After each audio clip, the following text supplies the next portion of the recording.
От началото на седмицата една от най-големите платформи, световни платформи за гражданска наука и мониторинг в областта на биоразнообразието има ново приложение, което замени предишното. Новото се казва Observation. Прави работата с платформата доста по-лесна и по-интуитивна и може да се изтегли от сайта на платформата. Новото, както казах, вече се казва Observation.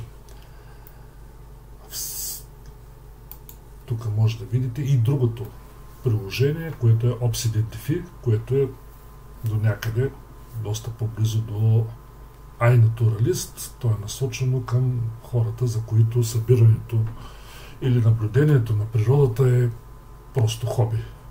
Докато новото приложение Observation може да върши работа и за хора, които професионално се занимават с това, т.е. извършват мониторинг на биоразнообразието. Не съвсем накратко ще погледнем приложението, а следващия път малко по-подробно как се работи с него.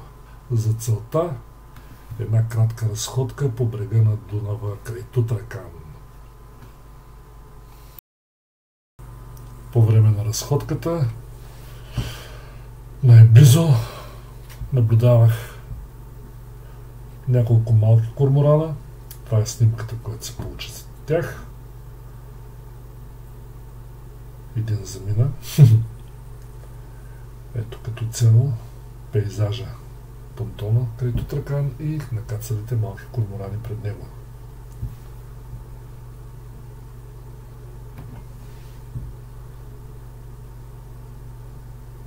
Някъде тук, оттатък средата на реката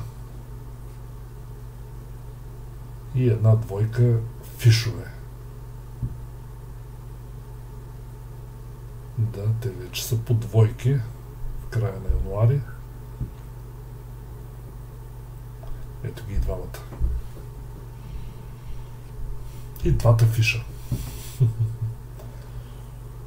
Мъжкия снимка, която ще използваме по-късно.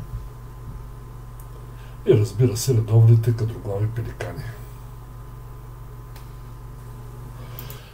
И така искам веднага да си въведа наблюденията в приложението, но искам и да прикача снимки към наблюденията, а в случая и още една екстра, програмата, т.е. приложението, да ми помогне с разпознаване на видовете, ако случайно не мога да ги познавам. Не ги познавам. Така че 2 в 1 изтеглям набързо с приложението на фотоапарата кадрите, които ми трябват на телефона. Тъте вида, които сме наблюдавали днес. Фиш, малък корморан и пеликан. Отваряме приложението Observation. Както виждате, веднага влизаме в страницата за въвеждане. Избираме на първо място пеликана. Доста лоша снимка, много отдалече направена. Изрязваме я, така че максимално според възможности на програмата да напълни кадъра. Поискаме да я разпознай и въпреки колебанието между двата вида пеликани дава над 90% в полза на кадроглавия. Прилагаме снимката и разпознаването към наблюдението и го записваме без да добавяме нищо друго, в случая, за да не пестим време. Малкият корморан, нарочно съм избрал снимка в полет с опит да затрудня приложението при разпознаването му. Отново изрязваме, идентифицираме 100% малък корморан. Добавяме бройката, понеже сме наблюдавали 4 индивида и записваме. С фиша ще си поиграем най-много, за да покажа всички възможности. Отново, макар и на повече от 300 метра сниман, изрязваме, идентифицираме 100% фиш. Сега да видим 2 броя, мъжки и женски, възрастни добавяме, състоянието е през присъстват. Има с различни видове опции, както включително и всички вероятности, които се използват при атласа, за да гледате птици, степени на вероятност на гнездене и още много други, така че може да се използва за всякакъв вид мониторинг приложението. В случая двойката просто присъства, преминава, макар и вече двойка. Отбелязваме също така, че имаме наблюдение, визуално, точна бройка и можем да запишем наблюдението. След което долу в дясно отиваме на ми, виждаме всичките ми наблюдения, качваме тези, които все още не са качени, но въпреки че са качени, ние продължаваме да можем да разглеждаме старите си наблюдения. И така, докато въвеждах тези три вида, отзад зад мене някъде се обади кукумявка, която аз забравих да въведа, така че малко по-късно сега, вече седнал на компютъра, ще въведа и този вид в приложението, за да ми е по-лесно като цяло. Използвам новата възможност на Windows 11, връзка с телефона, да си пусна приложението от телефона на компютъра. И тук го виждате в момента. Отивам отново на Ми, където виждам вчерашните ми наблюдения, дали един ден по-късно.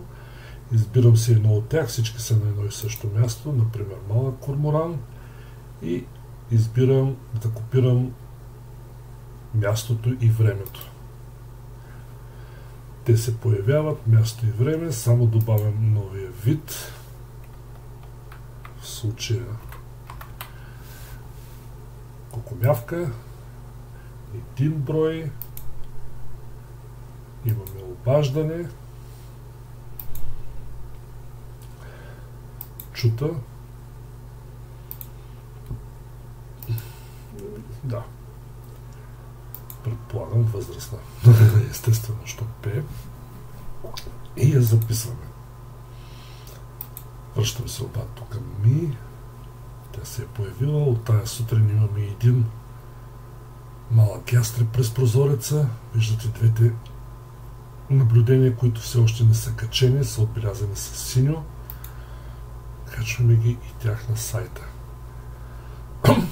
От самото приложение и можем да разгледаме наблюденията и на сайта.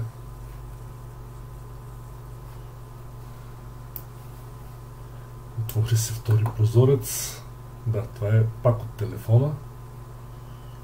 Ето го, къде е било.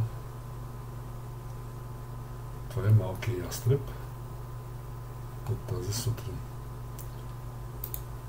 А иначе можем да се върнем към приложението. Всъщност My Observation, моите наблюдения. И тук в таблица виждаме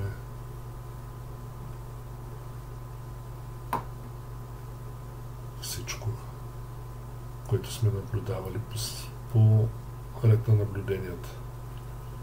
Съответно всяко наблюдение може да се влезе, но за това друг път, за възможностите и какво може да се направи с наблюденията, които сте въвели. За сега това беше от мен. Скоро повече.